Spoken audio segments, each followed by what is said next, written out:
वहाँ पे जितने भी फीमेल सर यहाँ सर महतारी वंदन योजना चलती है, बेटी बचाओ बेटी पढ़ाओ करके चलती है, लेकिन उस दिन बेटियों के साथ जो बर्बरता हुई है उसको ना बहुत शर्मनाक है सर, बहुत ही ज़्यादा शर्मनाक है। महतारी वंदन योजना बस चल रही है सर, लेकिन महतारियों का कोई वंदन नहीं है यहाँ। न ही बेटियों को लक्ष्मी दुर्गा का स्वरूप माना जाता है, लेकिन क्या यही स्वरूप है कि उनको रौंदा जाए? हमारे ऊपर पुलिस चढ़ गई थी, पुलिस का पैर मेरे ऊपर पड़ा है सर, हम दब गए थे। इतना तक मैं खुद दबी थी, मेरा गला इतना तक पूरा मेरा दम घुट रहा था, मेरा चुन्नी फटा है।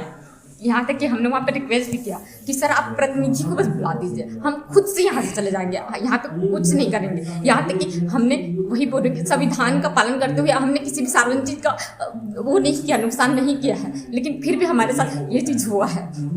जो बर्बरता हुई है सर, मैं सिर्फ ना पूछना चाहती हूँ, ये वो राज्य है जहाँ पे इकलौता राज्य छत्तीसगढ़ जिसको महतारी का दर्जा प्राप्त है। तो क्या महतारी ये लोग तो हैं, हमारी माताएं बैठी थी, लेकिन उनकी कोई इज्जत नहीं है, कोई इज्जत नहीं उनकी सर। आप बुलाइए ना महिला पुलिसकर्मी को, हम तो उठने को तैयार थे, लेकिन बकायदा हमारा जो सर्कल बना था उसके बीच पुलिसकर्मी छलांग लगाते हैं। बताइए, छलांग लगाते हैं, दूसरा पुलिसकर्मी उसको पकड़ के आप वहाँ पे लाते हैं, वो भी हंस रहे हैं। आगे क्या करना चाहिए?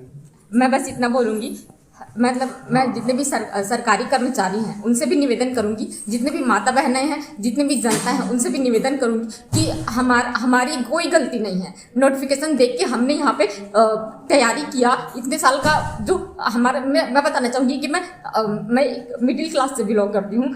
मेरा जो स्टडी हुआ है वो पूरी तरीके से स्कॉलरशिप के बेस पे हुआ। मैं खुद के दम पे वहाँ पे गई, जब दोनों मतलब प्राइमरी के लिए बीएड दोनों एलिजिबल था। जाहिर सी बात है कि जब क्या बोलते हैं बीएड जब प्राइमरी लेवल में, मिडिल लेवल में और जब लेक्चरर के लिए एलिजिबल है वो, तो मैं क्या बोलते हैं अपना जो पैसा है वो कहाँ पे इन्वेस्ट करूँगी?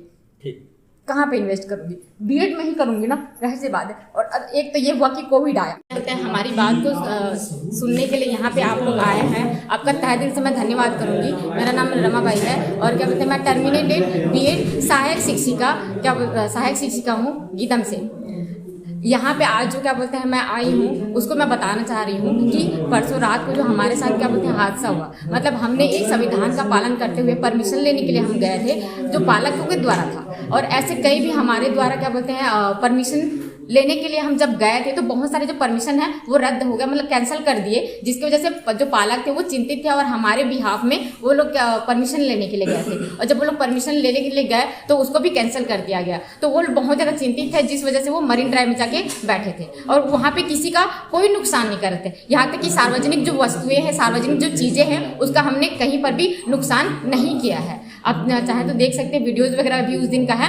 तो एक किनारे में होके जितने भी पेरेंट्स थे, पालक थे, वो लोग बैठे थे, उनको हमने सपोर्ट करने के लिए, मतलब ताकि उनके साथ ऐसा कुछ ना हो जाए करने के लिए हमने वहाँ पे हम गए, सबके सब गए थे। और जब हम लोग वहाँ पे गए तो देखा कि पुलिस जितने भी वहाँ पे बैरियर लगा दिए थे, हमारा जो रैली था उसको भी रोक दिया गया था, बैरियर लगाए, और वहाँ पे पुलिस प्रशासन आई, उन्होंने हमसे कहा भी कि क्या बोलते हैं आप लोगों की मतलब वहाँ पे हटाने की कोशिश की है वो लोग। तो हमने ये कहा कि सर हमारी बात किसी प्रतिनिधि से करवा दीजिए, क्योंकि सबको पता है कि हम लोग टर्मिनेट हो चुके हैं और हम लोग 1.5 साल से जो जॉब करी है, क्योंकि हमारा भी अधिकार है कि हम बिना गलती के, हमने यहाँ पे कुछ गलत किया ही नहीं है, फर्स्ट लिस्ट में आके हमारा जॉब छीन रहा है। तो बस इसी चीज़ को क्या बोलते हैं वहाँ पे बात को रखने के लिए हम किसी प्रतिनिधि से बात करना चाह रहे थे, इसीलिए हमने पुलिस प्रशासन से भी कहा कि हमारी बात एक प्रतिनिधि से करवा दीजिए, हम स्वयं से यहाँ से हट जाएंगे, लेकिन उन्होंने हमारी बात को अनसुना किया, जिसकी वजह से क्या बोलते हैं हमें वहाँ से उठाने का आदेश मिला पुलिस प्रशासन को। तो वहाँ पे महिला पुलिस भी थी, मैं ये नहीं बोलूँगी नहीं थी, लेकिन कम मात्रा में थी, कम संख्या में थी, और जो जेंट्स पुलिस थे वो बहुत ज़्यादा थे। मैं ये भी नहीं बोलूँगी कि सारे के सारे जो पुलिस थे वो लोग हमारे साथ छीना झपटी किए, उसमें से कुछ लोग थे जो हमारे साथ मतलब जब छीना झपटी हुआ हमको जबरदस्ती वहाँ से उठाया गया, बलपूर्वक उठाया गया, वो भी जो जेंट्स पुलिस थे उनके द्वारा हमको वहाँ से उठाया गया। ये भी नहीं कि जो महिला पुलिस थी वो हमको क्या बोलते हैं उठाती, अगर महिला पुलिस अगर हमको वहाँ से उठाती तो आज क्या बोलते हैं हम यहाँ पे नहीं होते। और उसके साथ साथ जो मतलब छीना झपटी हुआ है उसमें किसी के पेट में लाग पड़ा है, किसी के गले में क्या बोलते हैं उसका हड्डी जो हल्का सा है वो क्रैक हुआ है, और किसी का दम घुटा है, किसी के कपड़े फटे हैं, मतलब कपड़े फटे हैं। मैं क्या ही बताऊँ, एक लड़की का जब कपड़ा फटता है तो उसकी इज्जत की बात आती है। जाती है। तो वो चीज़ हुआ है। फिर भी से जो महिला पुलिस थी वो लोग सामने नहीं थे, जेंट्स पुलिस ही वहाँ पे थे। तो मैं ये पूछना चाह रही हूँ कि ऐसा आदेश दिया किसने? मैं पुलिस प्रशासन से ये पूछूंगी कि जब आदेश मिल भी रहा है तो एक इंसानियत होता है। मैं मानती हूँ कानून अपनी जगह है, कानून मतलब कानून का पालन हमने भी किया, कानून का पालन वो भी कर रहे हैं, मैं ये भी मानती हूँ, लेकिन एक इंसानियत होता है। इतने भी जब फीमेल टीचर थे, सबके साथ इतना हो रहा था, कई तो बेहोश भी हो गए और उनको बेहोशी की हालत में घसीटा गया है। उसको वो जो नज़ारा है वो अभी भी मेरे आँख के सामने में आ रहा है। सॉरी, कुछ लोग दारू भी पिए हुए थे। जस्ट सामने में ही मैं भी थी।